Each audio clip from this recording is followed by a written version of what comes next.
ये कहानी है एक ऐसे 9 साल के बच्चे की जो अपनी गुलामी की जंजीरों को तोड़कर कैसे बड़े बड़े दिग्गज सूरमाओं को अपने आगे झुका देता है और अकेला पूरी दुनिया पर राज करता है।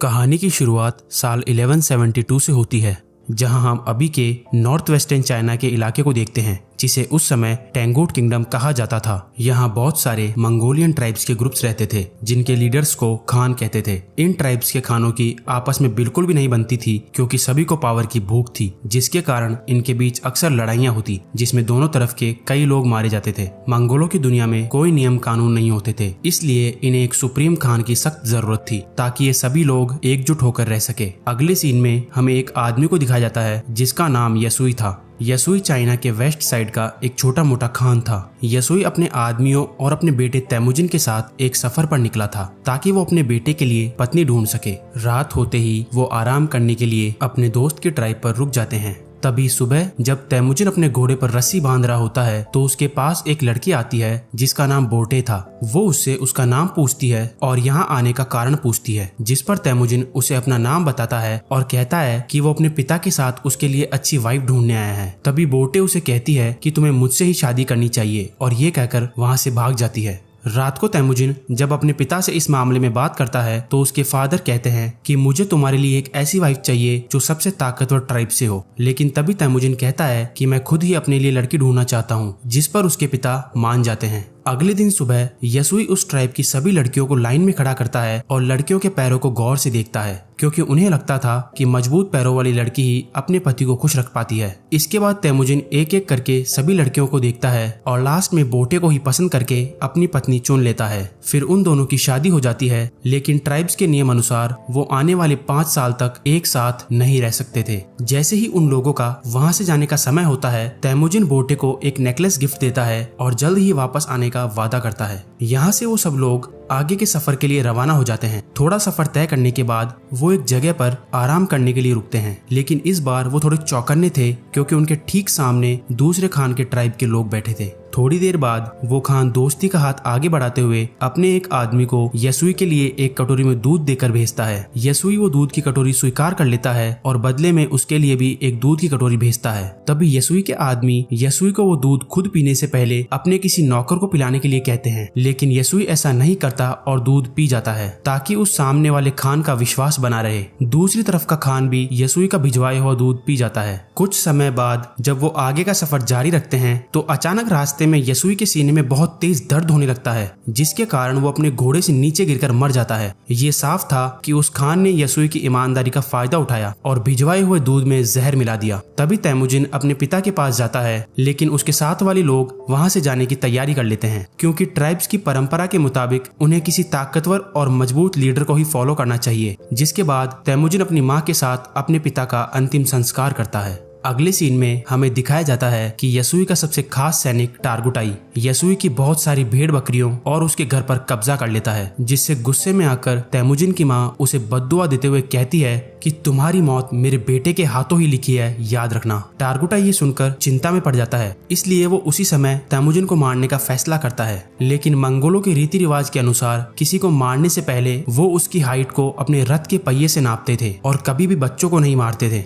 जब टारगुटाई तैमुजिन की हाइट नापता है, तो उसकी हाइट कम होने की वजह से वो बच जाता है। तभी टारगुटाई तैमुजिन की माँ को कहता है कि वो अगले साल जब तैमुजिन की हाइट और उम्र दोनों बढ़ चुकी होगी, तो वो उसे मारने जरूर आएगा। जब सर्दी आ जाती है, तो तैमुजिन के पास छिपने के लिए कोई जगह नहीं होती। तभी उसे अपने पिता की कही हुई बात याद आती है कि बुरे वक्त में गॉड टेनरिन उनकी मदद जरूर करेंगे। इसलिए वो उस सीक्रेट माउंटेन की तरफ दौड़ता हुआ जाता है। तभी अचानक रास्ते में उसका पैर बर्फ से ढकी झील पर पड़ जाता है, जिसमें वो डूब के लगभग मरने ही वाला था। लेकिन तभी वहाँ उसी की उम्र का एक लड़का आ जाता है, जिसका नाम जमुखा था। वो उसे बाहर निकालकर उसकी जान बचा लेता है। फिर जमुखा और उसका बड़ा भाई तैमुजिन को अपने घर ले जाते हैं, जहाँ जमुखा और उसका बड़ा भाई अपने अपने हाथ पर कट लगाकर खून दूध में मिलाकर तैमुजिन को पीने के लिए कहते हैं। अगली सुबह टारगुटाई तैमुजिन को ढूंढते हुए यहाँ भी पहुंच जाता है। टारगुटाई के लोग उसे अपने साथ उठा के ले जाते हैं, परंतु जब वो उसकी हाइट अपने रथ के पहिए से नापते हैं, तो उसकी हाइट उतनी ही थी जितनी की पहले। इसलिए वो लोग उसे तब तक के लिए कैदी बना लेते हैं। उनकी ट्राइब का एक बूढ़ा आदमी रोज तैमुजिन को खाना खिलाता था और उसके घावों पर दवा भी लगाता था। तभी वहाँ बारिश होने लगती है और सभी लोग अपने अपने घरों में भाग जाते हैं। इसी चीज का फायदा उठाते हुए वो बूढ़ा आदमी तैमुजिन को टारगुटाई के बंधन से मुक्त कर देता है। अपने गले में उस लकड़ी के फंदे को लटकाते हुए तैमुजिन वहाँ से भाग जाता है। वो कैसे भी करके उस पहाड़ तक पहुँचने की कोशिश करता है जहाँ गॉड टेनरी रहते हैं। गॉड टेनरी के पास पहुंचते ही वो अपनी इच्छा मांग रहा होता है, पर अचानक उसे एक सफेद भेड़िया दिखता है, जिसे देखते ही तैमुजिन के गले में फंसा फंदा अपने आप खुलकर नीचे गिर जाता है। अगले सीन में हमें साल 1186 में ले जाया जाता है। तैमुजिन अब बड़ा हो गया है और एक नौजवान लड़का बन चुका है, पर अंतर कुछ भी नहीं है, वो अब भी टारगुटाई के लोगों से बचकर भाग रहा है। तभी एक दिन वो उसे ढूंढ ही लेते हैं और वापस उसे उसी लकड़ी के फंदे से बांध देते हैं जिससे उसे बचपन में बांधा गया था। टारगुटाई उसे तड़पा तड़पा कर मारना चाहता था, पर तैमुजिन ऐसा कुछ भी करने से मना कर देता है और खुशी खुशी मरने के लिए तैयार हो जाता है। फिर हम देखते हैं कि वो बूढ़ा आदमी अभी तक जिंदा है और वो उसे पानी पिलाता है। उसी दिन रात को जब सब लोग अपने अपने कामों में व्यस्त थे, तभी टारगुटाई तैमुजिन से बात करने आता है। इससे बढ़िया मौका दोबारा नहीं मिलेगा, ये सोचकर तैमुजिन उसी लकड़ी के फंदे से उसे मारकर वहाँ से फरार हो जाता है।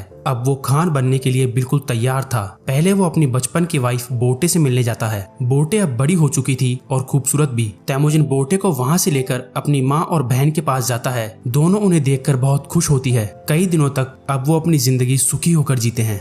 पर संकट एक दिन आ ही जाता है जब इन लोगों पर मरकीट ट्राइब के लोग हमला कर देते हैं। कई सालों पहले तैमुजिन के पिता ने इस मरकीट ट्राइब के खान की माँ को किडनैप किया था। इसी बदले की आग को बुझाने के लिए वो लोग अब यहाँ बोटे को किडनैप करने आए थे।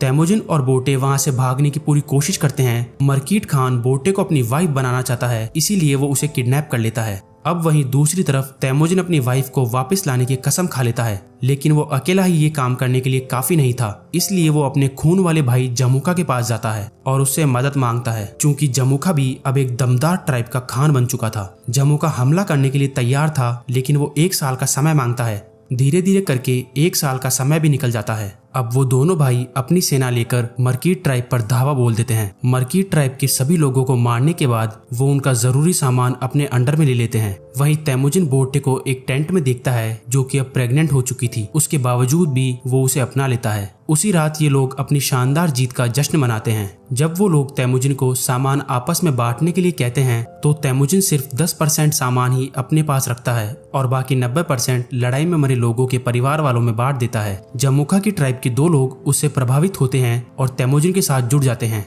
अब चूंकि मंगोल अपना खान खुद चुन सकते हैं, इसलिए जमुखा भी कुछ नहीं कर सकता था। लेकिन ये सब देखकर जमुखा के मन को ठेस पहुंचती है और वो तैमुजिन को अपना दुश्मन मानने लग जाता है। अगले सीन में जमुखा के आदमियों को तैमुजिन के आदमी घोड़े चुरा कर ले जाते हुए देख लेते हैं। तैमुजिन के आदमी गुस्से में आकर उन्हें मारना शुरू कर देते हैं, लेकिन पास जाकर देखने पर उन्हें पता चलता है कि मरे हुए लोगों में से एक जमुखा का भाई है। जैसे ही ये खबर जमुखा तक पहुंचती है, वो तैमुजिन का कार्यक्रम समाप्त करने का प्रण लेता है। वो आसपास के और ट्राइब्स के खानों से हाथ मिला लेता है और तैमुजिन के ट्राइब पर हमला कर देता है। तैमुजिन को पता था कि वो ये जंग इतने कम सैनिकों के साथ नहीं जीत पाएगा, इसलिए वो अपने ट्राइब के बच्चों और औरतों को वहां से भेज देता है और बाकी लोगों को लड़ने के लिए कहता है। तैमुजिन लड़ने के बावजूद भी ये जंग हार जाता है। वो तैमुजिन को गिड़गिड़ाते हुए देखना चाहता था, इसलिए वो उसे किसी और ट्राइब के लोगों को बेच देता है, जो कि बहुत दूर तक उसे रेगिस्तान में पैदल चलवाते हैं। बहुत दूर तक चलने के बाद वो लोग एक शहर में पहुंच जाते हैं जहां टेंगुट डायनेस्टी का राज था।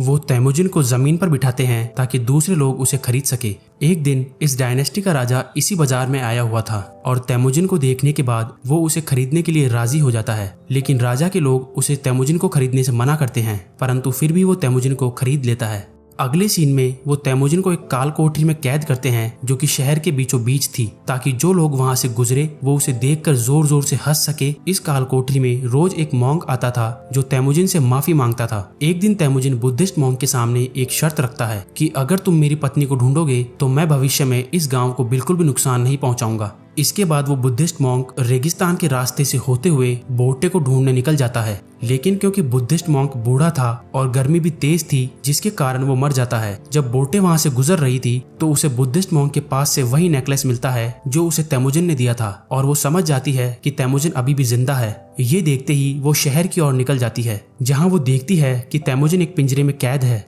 जैसे ही रात होती है, बोटे वहां के एक सिपाही को रिश्वत देकर तैमुजिन को वहां से भगा ले जाती है। बोटे और तैमुजिन घर आ जाते हैं, जहां अब पूरा परिवार शांति से और खुशी से रहने लगता है। तभी एक दिन बोर्टे तेमुजिन से कहती है कि सभी मंगोल्स एक जैसे ही होते हैं, सभी चोरी करते हैं, एक दूसरे को मारते हैं। मंगोल्स के लिए ये आम बात थी, लेकिन तेमुजिन इस बात का बुरा मान जाता है और अपने परिवार को छोड़ के वहाँ से चला जाता है। वो कसम खाता है कि अब वो सभी ट्राइब्स को एकजुट करके नया मंगोल राज बनाएगा। अब चाहे इस काम के लिए उसे किसी की जान भी लेनी पड़ी तो वो पीछे नहीं हटेगा।